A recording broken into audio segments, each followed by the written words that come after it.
It's the Friggin Soccer Show, bub. Hey, Hearts fans, can you feel the positivity in the air? The Hearts beat Richmond 5-1. We weren't able to go to the studio last night because it was busy. So we also tried to go to the zoo, and it was also busy with the Mexico game. Big surprise there. It was just too loud, and we weren't able to sit down and do our post match. So we're here over the internet, and I've got Donald and Rob. It's really great to see you again, Donald.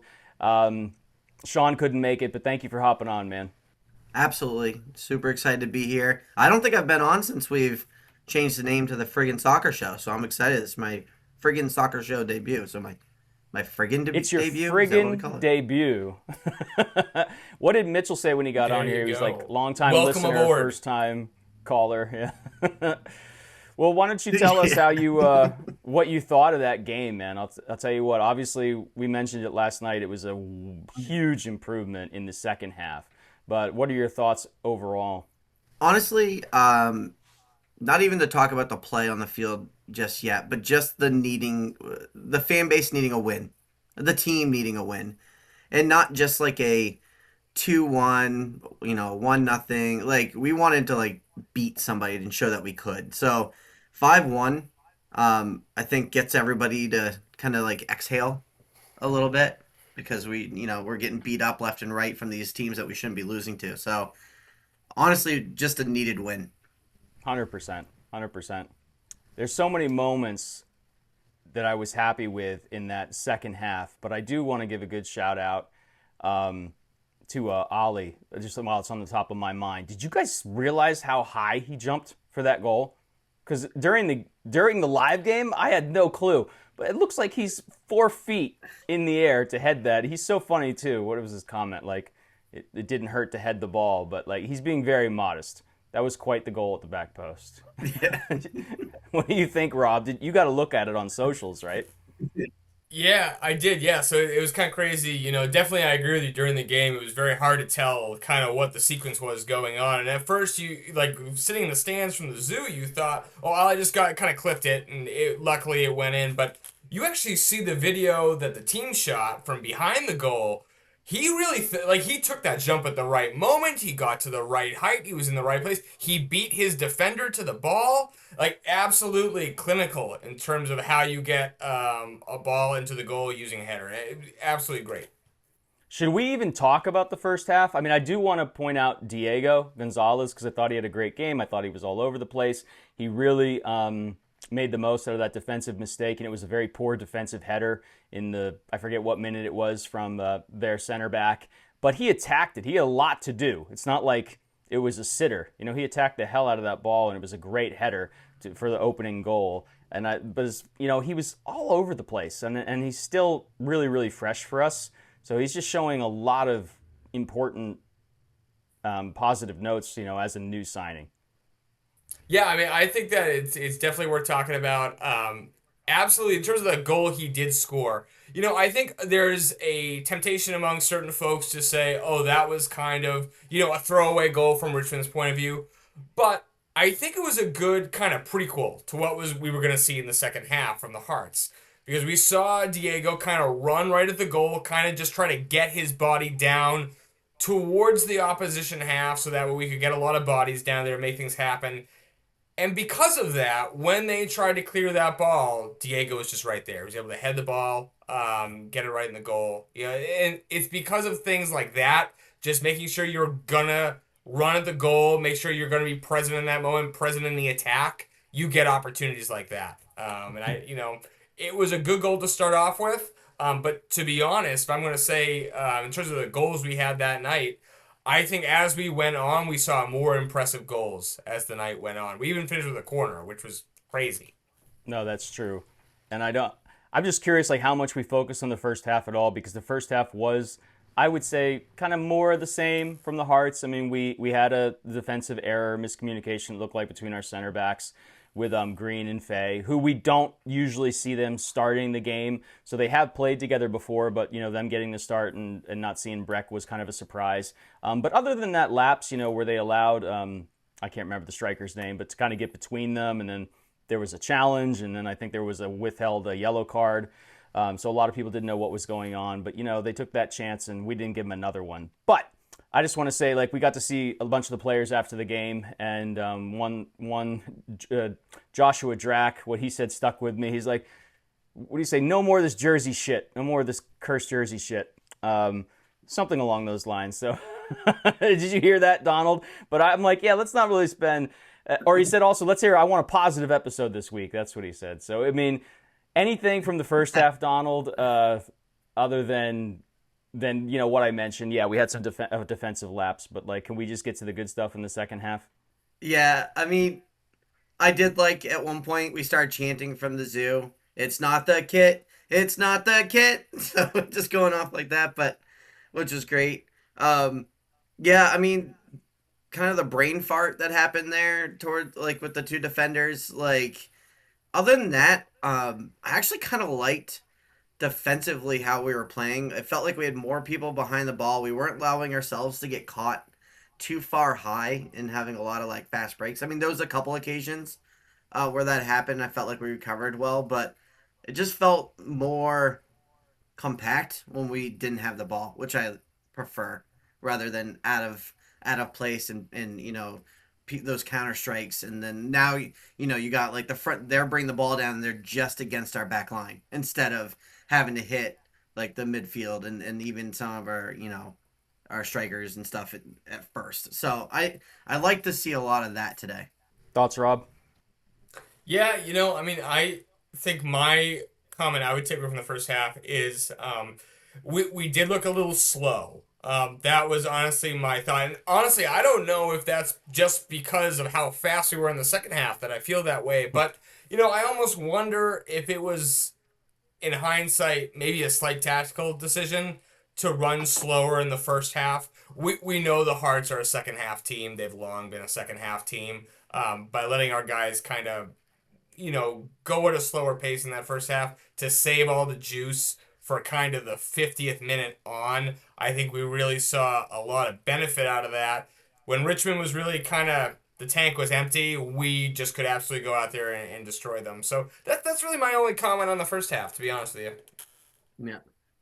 What do you think it was, Don, that is the halftime talk back from Bobby? Because we saw a lot of great second half performances last season, and it's been hit or miss this season. So what do you think he said at halftime? I don't know. I don't know if there had to be a lot to be said. Like, I felt like we were right there, right? Maybe just something to get them to go over the edge and to like keep doing it, keep being creative, keep moving the ball. So I don't know if there's like a lot said, to be honest with you, because I didn't think that we had a bad first half, but something happened. I don't know what had happened, but something happened that lit fire under everybody, and next thing you know, we got goals coming every 3 minutes. Yeah. I mean, I agree with Rob. I do think things were a bit lethargic and a bit like I said, we don't want to be negative, but just to say what we saw, Right. It was a bit boring, a bit like, and Richmond's in a funk too, I think. Like, they're between their manager, right? They've got an interim coach. It kind of looked like both teams were kind of evenly matched in that first half, and it was just one of the more boring games to watch. But man, we're in for it in the second half, and they were just so much more aggressive. They showed so much more tenacity. They actually dribbled at people. The speed in which we got between the lines was just so much better. And the action down the right, you were both talking about it, off air, but it looked like with Georgallides on the right side, and also with Diego coming across, and with JJR, and then even with some of the subs in the second half, we got a lot of joy down that right side, didn't we, Rob?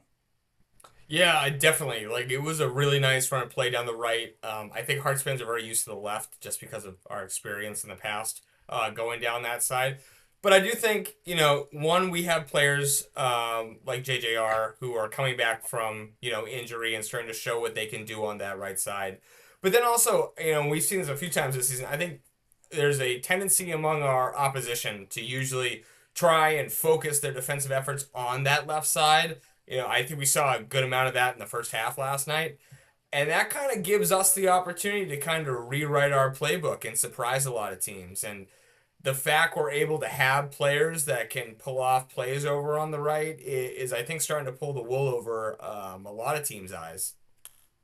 So JJR got the man of the match from the Union, Donald, and I was talking to Spencer, and it seemed like the general consensus was obviously JJR played really well going forward, but he also saved one goal, and I don't remember, off the line that beat Hunter down to Hunter's right, along the ground, and outstanding effort. You're going to win over every fan in Fitzpatrick Stadium playing like that on both sides of the pitch. But thoughts on him defensively? I think he's getting better. Bobby talked about how he is unfortunate with injuries, the ACL, but then he also picked up another knock defending. So it's good to see him back, and I think he can really impact us positively for the rest of the season. Do you think he's going to get back to full speed here? Oh, absolutely. It was funny. It actually kind of reminded me a little bit of when last year when we went down to Hartford to watch that preseason game before he got injured, and he was flying. Yeah. And I was super excited to see what that was going to look like all year. And unfortunately, he just got eaten up by that Lewiston field, and he was out for the season. Talking to him throughout that season, you could tell that it took a number on him. So to see him come out last night and actually play the way that he did, to play to the level that I've been expecting him to get to, it just I don't know, it gave me another sense of all right, cool, it doesn't have to go down the left side anymore, right? We can go right side, we can go middle, and it's gonna have two-prong, three-prong attack. But defensively, getting back, he gets back, and it was great to see a complete game from him, and I'm super excited to see what the rest of the season has for JJR. Yeah, agree. I'm glad he got man of the match.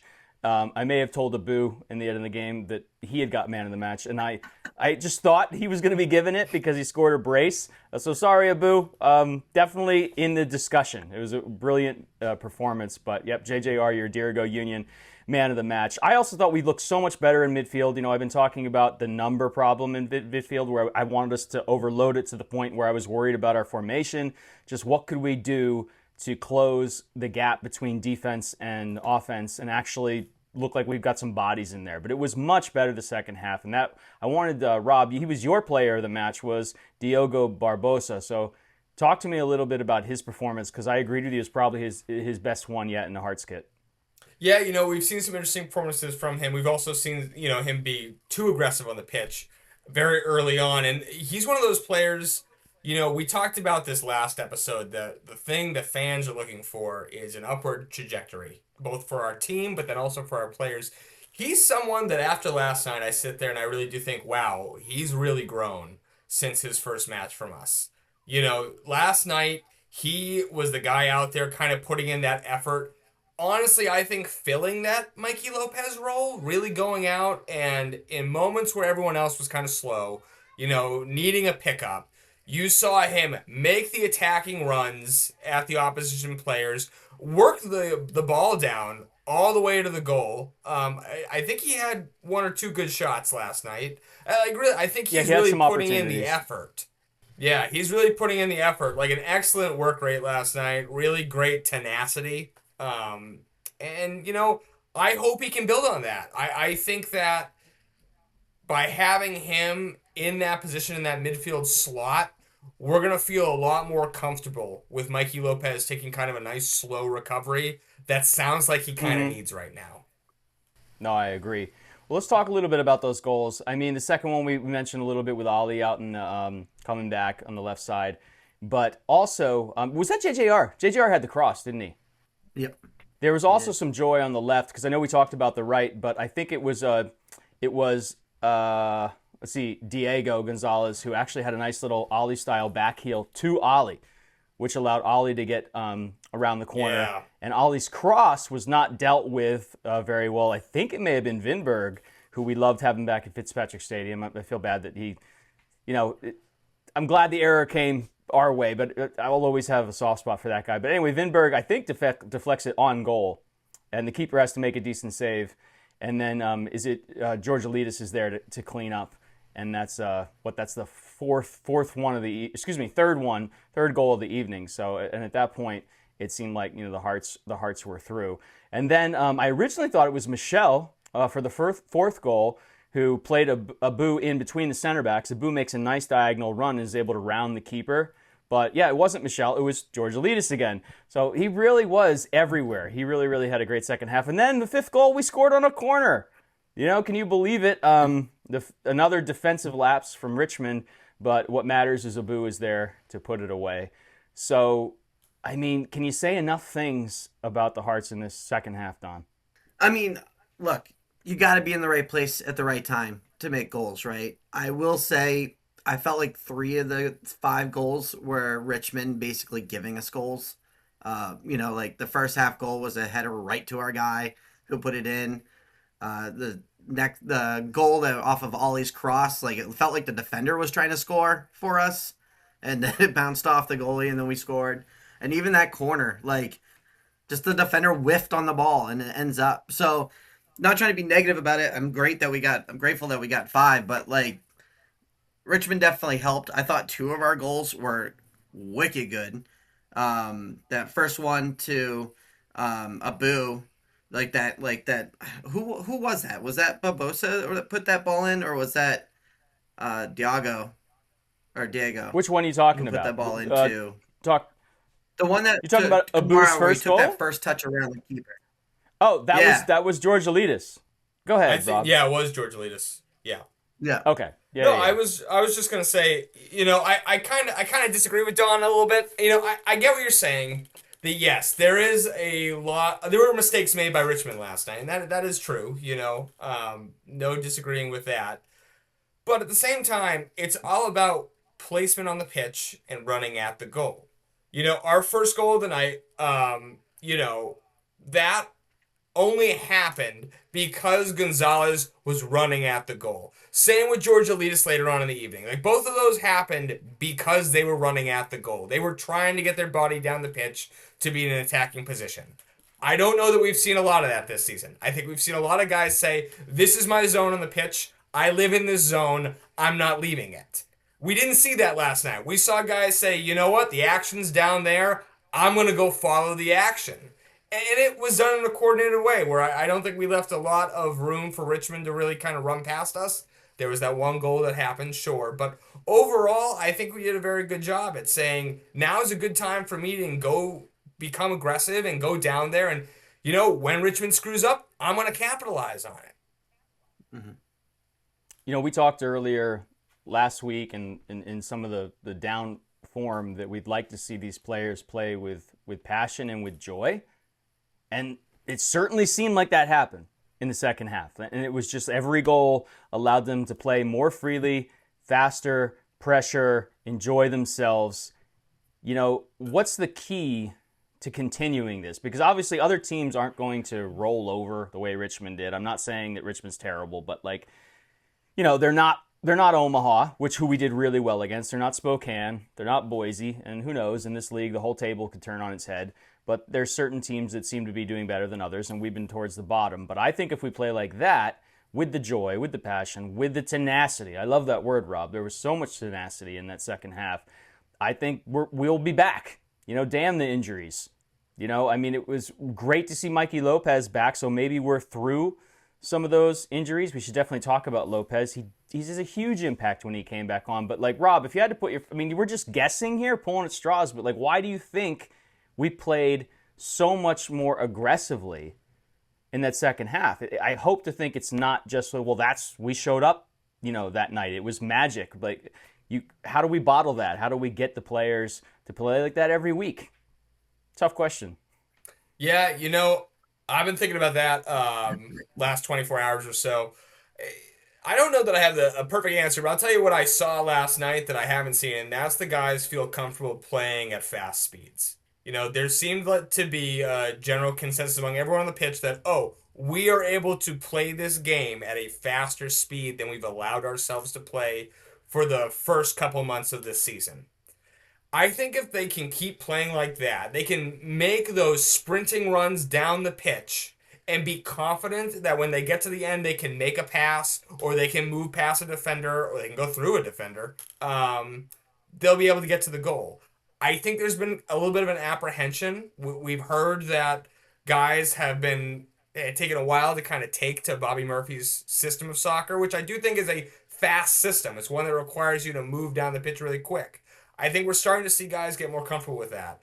And I think as we move on through this summer, I think that's the key to success, is getting guys down the pitch as fast as possible and getting them to be able to make those critical passes, make those critical shots when they get in front of the opposition goal.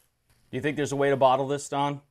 I mean, soccer's always been a game of momentum, right? And obviously something wasn't going right. Even Bobby alluded to it still being a fragile thing, right? They're still working on it. But, like, this helps, right? This is, hey, proof of concept, right? This is trust your teammates. They're going to be in the right place. And if they're not, that's fine. Like, learn from it and move on. And then, hopefully the next time they'll be there. But trust them and move forward together. And so, yeah, I think you can bottle. Like, I think a 5-1 win can really set up the next few games. It can really get that momentum rolling in the right direction, because you're like, hey, I know we can do this. We just did. Sometimes it's harder to get on the other side of those 5-1s in those, those late losing games to, like, it's hard to, like, get past those. So the fact that we pulled off a 5-1 victory, regardless of Richmond and Rob being wrong on his point on that, but, like, now, like, we got that momentum. Let's roll with it. Let's, keep going. So I'm excited. I'm excited to see what happens in the next game. Yeah, me too. Well, let's look at the mailbag. We did get some. I threw out an open invite to everybody in the Diego Union to leave comments in the podcast channel, so I'm thrilled. Thank you guys for everybody who did it, not just when we lose. To be fair, we got more comments when we lose, but it's true, like, negative talk travels fast. But let's get to some of these. Spencer says, something you guys should bring up is how the guys celebrated every goal. They made sure to go over and celebrate with the person that made the assist. And there was just a lot more overall team celebrations, which we haven't seen the last couple weeks.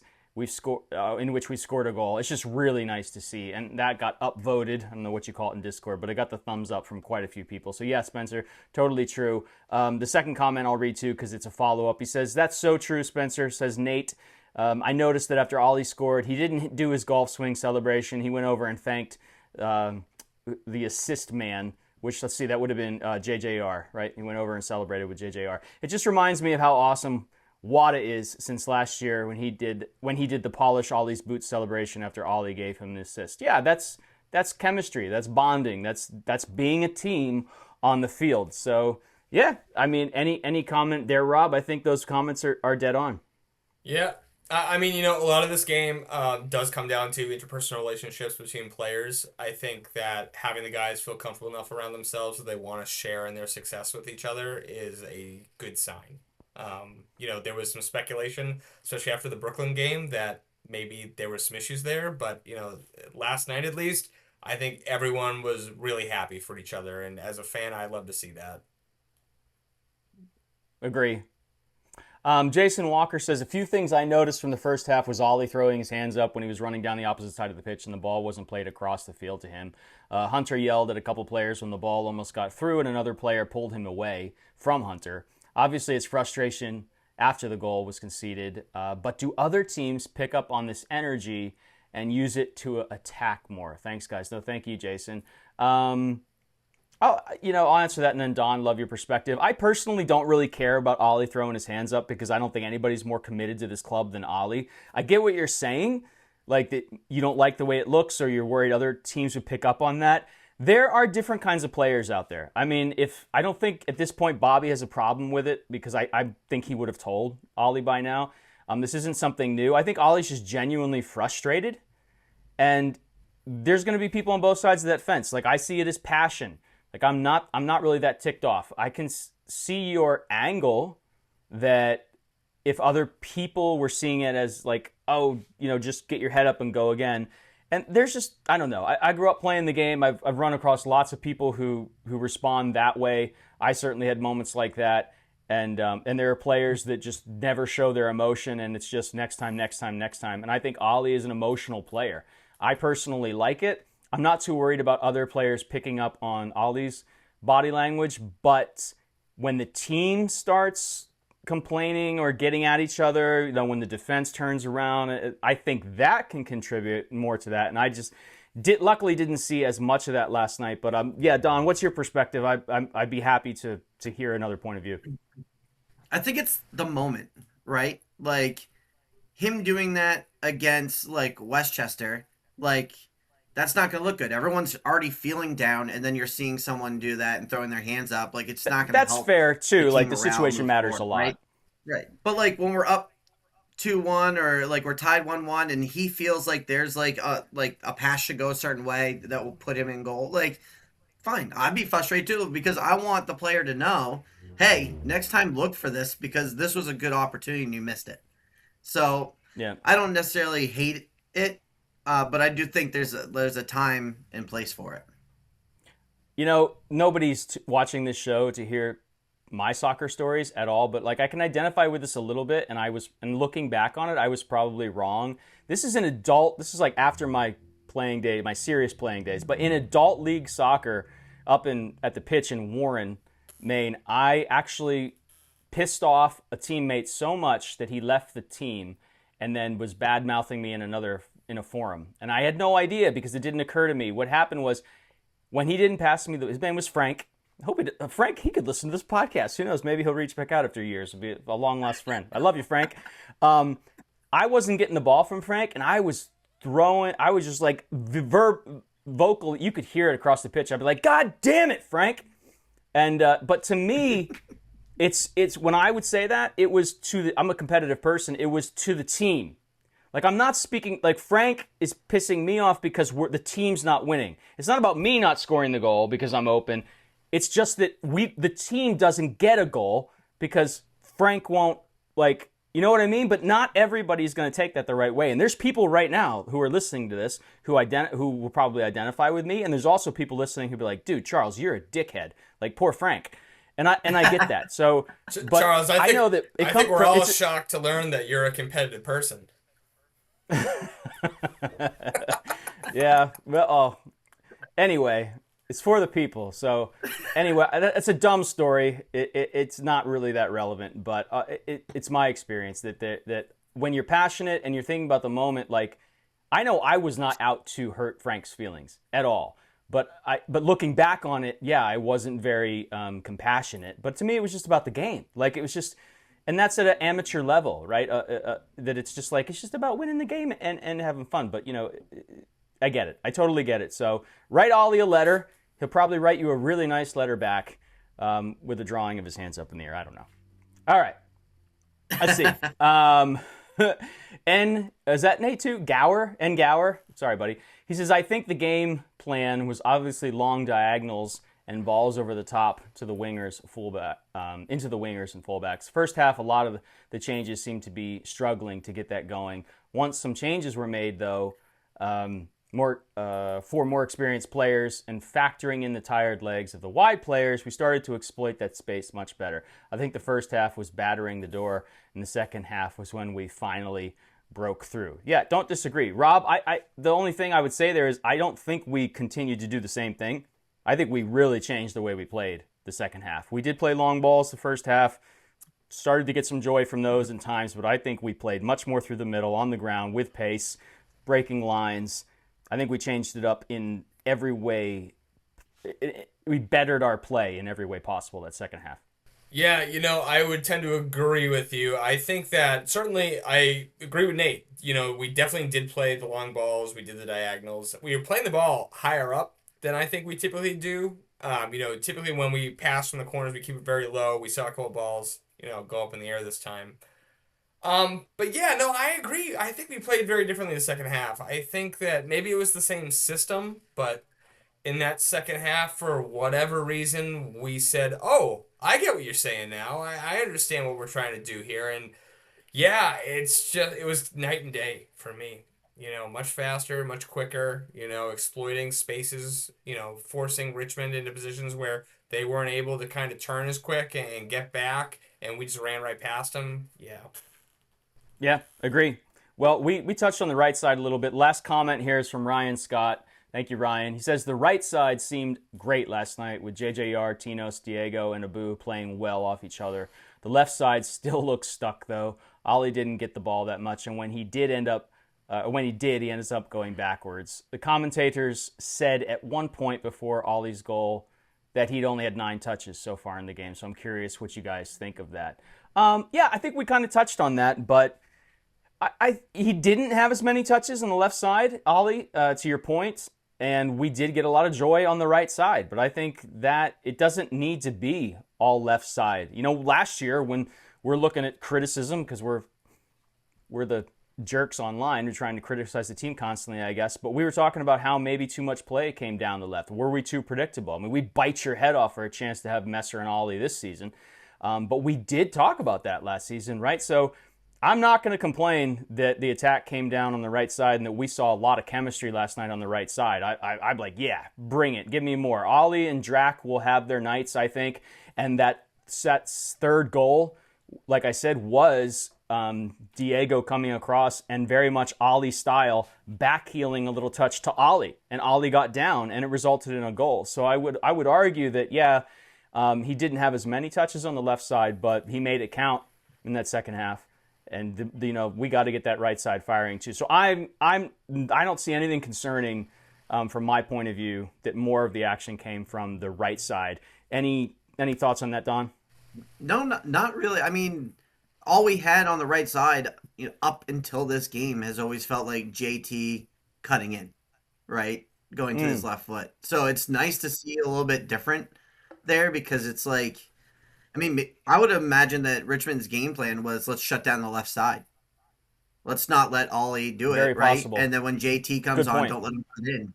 And so then when it wasn't working like that, and we were seeing JJR and Tino's and all of them working together, and the ball moving. Like, the ball moves so well, too, in moments that, I don't know, it may have been a little bit overwhelming for Richmond to handle. Do you guys have a big screen moment? It's a great position to be in again this week, where we have a lot of stuff to actually pick from. And I was torn. Some people told me, which is great that we're getting traction with the big screen moment, brought to you by the Gem Theater in Bethel, Maine. The biggest screen in Western Maine, where you guys can go watch away games with Hearts fans, and Pine Nuts, which is what the Gem Theater calls Hearts fans. Their little section, kind of like the Diego Union. I love that term, Pine Nuts. But yeah, definitely check out the Gem Theater in Bethel. I don't know. Like, some people, they came up to me, they're like, what they say is my big screen moment, my gem moment. Somebody said they called it the gem moment, which is great because it shows that people like the segment. They said it was JJR clearing the ball off the line, getting back, and they felt like if we had conceded in that moment, which I think we were either 3-1 up or 4-1 up, maybe we get a little bit shaky because we've had a hard time seeing out games. So could the big screen moment be off the line? I can totally see that perspective, but I've got to pick one of the goals. I think it may be that fourth goal with the ball through the center where Abu rounds the keeper. That was just a class goal, and it was 4-1 at that point. It's hard for me not to give it to Ollie, who, with his 75-inch vertical, watching it back, who basically, could have dunked the ball on a 15-foot net. I'm so impressed with his hops there, actually. I thought that was an easy header, live from our angle, because we're so far left. Seeing it down on the away end, you lose all depth perception. But my goodness, seeing it back from the behind the goal with, the social media guys for the Hearts grabbed it. What a jump. That's not an easy header. The defender's all over him. I'll tell you what, Ollie, I don't know if you watch these episodes. I hope you do, but I expect that from you from now on. Like, you should be on the back post of every cross. I don't care how much the winger overhits it. Now that you jump like that, as far as I'm concerned, you're a trampoline boy. Like that, I was seriously impressed. Okay, but I think the big screen moment is that fourth goal, because it was just so pretty, and also it was a diagonal run from Abu and split the center backs, and it just, goals like that, they're beautiful, but when they make it look that simple, it's never that simple. It's never easy, but it's just poetry in motion, to quote a popular phrase in the sport. So yeah. Rob, why don't you go first, and then Don, what was your big screen moment of the match? I'm sorry I went on so long.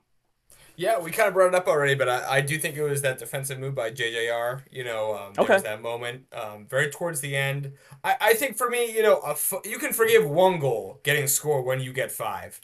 5-2, though, you can start to talk about, well, I don't know about their defenses. They got a lot of goals, but, they kind of got played through a few times. We didn't. We only got played through once. Only one time. Jaden really stepped up there when that ball was played in. And that's the kind of grit I want to see our players play with. He just got right in the goal, put his foot out, and stopped that ball. It was absolutely incredible to see him do it. Yeah. You're both wrong. Um, so bring it. I love it. Bring it. the big screen moment of the game. Big screen moment of the game, right? Anybody that watches a movie knows that the hero's got to have a low point and then a high point, right? Ollie kicking the ball off his face in the first half. That low did point, happen. And then absolutely dunks a goal. Throws It was a guy a dunk, in the wasn't net. it? It was a dunk. the That's a great way to put it. Oh my goodness. So I'll tell you what, to go from a low of kicking the ball off your own face, which apparently didn't happen if you see his socials, and then to dunk on another defensive player, which I was hoping at the time was Vinberg, but I'm glad it wasn't because I like Vinberg.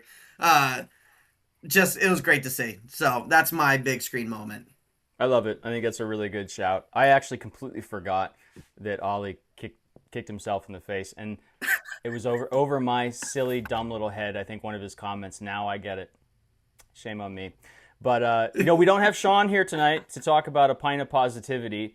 So it's a session night as far as I'm concerned. There's 5-1. There's 5 points of positivity. But yeah, the pint of positivity is brought to you by the June Cork Pub down in New Hampshire. I know they're knocking it out of the park with the World Cup. If you're looking for a place to go to watch World Cup games and you're in southern Maine, or if you just want to, I don't care if you live in California. If you're going to be visiting Maine or New Hampshire, definitely check out the June Cork Pub if you're a World Cup fan. And hopefully Sean will be proud of us handling his segment while he's gone. But the pint of positivity, maybe it is the JJR clearance, since I didn't give him the big screen moment, that we didn't concede 2 goals. Right? Like I would have liked the clean sheet, but we didn't concede more. And, along those lines, we also didn't concede towards the end of the game. So I think my pint of positivity, and I want to hear yours, Donald, and then Rob, is seeing out the game and not conceding. I would say my pint of positivity, which I don't have a pint, I just have like a knockoff seltzer from Hannaford. But Is it in a pint my glass? pint of positivity is the right side attack. Actually having a right side attack. I am so pumped up about seeing what we saw last night, and hopefully carrying into the future games. So that's my big pint of positivity. Rob? Yeah, and for me, I kind of already talked about it, but I think mine is being able to play with speed. It was such a joy to see the guys play fast last night. I want to see it every game this season. I want to see them play with that speed. Agreed. No, I think we just function much better at that speed. And it's not reckless. Like a couple weeks ago, I pointed out that we didn't seem to have any other plan except to go, go, go, go, go. And it was always like this counterattack thing. But that's not what we did yesterday. It was just playing between the lines. The ball was hit well with speed. I think it just looks like the Hearts again. Makes you realize that tenacity and that edginess that grift is what we played with all season last year. So if we can play like that, if we can add to it with some signings, just to put some depth in this team, because we thought we had lots of depth at the start of the year, but we've been ravaged by injuries, so more depth is never a bad thing. I think there's a lot to be positive about. I love the players last night. I love the fact that they got at us. Drac, he wasn't the only one saying he wanted to hear a positive show this week. I love it. We want to be positive. Trust me, nobody wants to show up and be negative. But there's a lot of season left. So also, I got a comment on the Zoo. The difference between the Zoo, the first half and second half, was incredible. And Dana does a great job making sure the energy is high, but she can only do so much. You can't make people be excited. And it was great to see everybody shows up. Like the first half, it is what it is, but it's been kind of like I needed to see the Zoo absolutely rocking again, just to have that feeling, and it happened the second half. People were there late after the whistle. The Zoo was incredible. It was a great backdrop to our little instant reaction segment that we like to do, and it just makes that is the connection. To me and the for me, in my perspective, my point of view, to through the fans, to the players, to the front office, that when we play well and the zoo is rocking and they're wild at post game, and the players come over and do their jump and they talk to everybody and they always sign stuff, but it's just a different vibe. It's one of the greatest feelings. And I'm so happy that we got to have that again, and long may it continue for home games, and also for these players to see a lot. And when I say these players, I mean new players, right? Because everybody who played last season has incredible stories, memories, I'm sure, of the zoo, of the players that are here for us the second season. But we haven't had. I think that was the best night at Fitzy this season. I mean, feel free to comment on that, Don, starting with you. But I do think it was the best night this season at home. And hopefully now those new players will see what that was all about. And that comes from a connection right there in section 120, 119, 118, whatever, how far over that goes. So I'm super happy that the new guys got to experience that. And I'm glad I remembered, because we're getting towards the end of this here. And, you know, having that be at the end of the game puts a huge smile on your face for the next game. So, yeah, you feel the same way? Like, tell me I'm wrong if there was another moment like that here at Fitzy this year. No, I mean, that was great. I think you're right about the first half. I think, going up a goal is great, but we were still timid, right? Like, we've seen us up a goal. We've seen what happens, and then they tied. And so we're all trying to stay optimistic in the sports section, trying to be loud, but it's just like that feeling of, like it's happening again. We haven't been great in the second half. I mean, the amount of goals that we've given up in the second half compared to the first half this season is ridiculous. So it's like kind of worried. So you're right. Like, second half was way better. So if they just score 4 goals every time during the second half when we're at home, vibes are going to be super high. So it's not that hard. So just keep doing that. I'll take it. Agreed. Rob, any comments on the zoo? Yeah, I love the zoo. Absolutely great atmosphere last night. I think you guys have nailed it. It's been kind of weird. All that we need for it is a high-scoring game. And, hopefully we got many more to come. I just thought about one other thing I wanted to mention was the subs, and I thought it was cool to see JT Camara come in on the left side. We saw Bobby try him in the middle, and I know it was only here at the end of the game, but that really changes things, for an inverted winger who's used to playing on the right and left foot dominant, and we know he comes into his left foot. I'm kind of curious to see more of JT out on the left, and I love him as a super sub. I've said that. Like, I'm not against him starting games, but certainly right now I would prefer to see him as a 60-minute sub that's going to come in and just run at people who are tired. Like, I still love that tool in Bobby's toolbox as, for JT to function that way. Shout out to his singing, "It's All Gonna Be All Right," or whatever that song is, by the way, at the end of the match. I thought that was adorable. And then also, Kid came in and he played on the wing. He played on the right side. And I know he had some experience out on the left. So I like to see some of these guys, like Kid, I'd like to see him on the wing. He roamed a lot in midfield, so I'm excited to see him there too. Any thoughts on Kid or JT closing out the game? Because I thought they did really well. Rob? Good time to bring them on. I think those guys, I think Kid can start. I think he's played well when he started at times. But I do think he's a high energy player, just like JT is. It's good to bring them on later in the game when they can really kind of use that to their full potential and really turn the tables over on the other team who's kind of tired. A question for you guys. Question for you, right? You're not allowed to ask questions. Putting JT, I'm asking questions. I'm taking over. Putting JT on the left. So I love JT, right? On the right, but sometimes because he likes to cut in on his left, he will try to take on the whole defensive line, right? Like, and it doesn't matter how many people are in front of him. Putting him on the left when he likes to go left puts him in more of a position to cross that ball, right? Or to beat someone to the end line, even if it's just like inside the 18 and putting it into a pass. Like, I don't know. I kind of like seeing him do that more.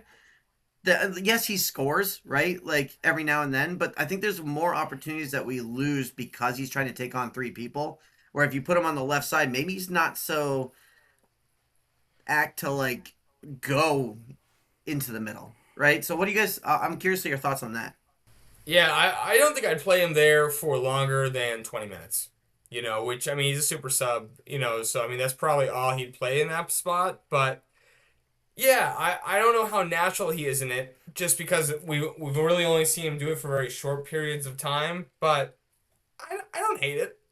It works.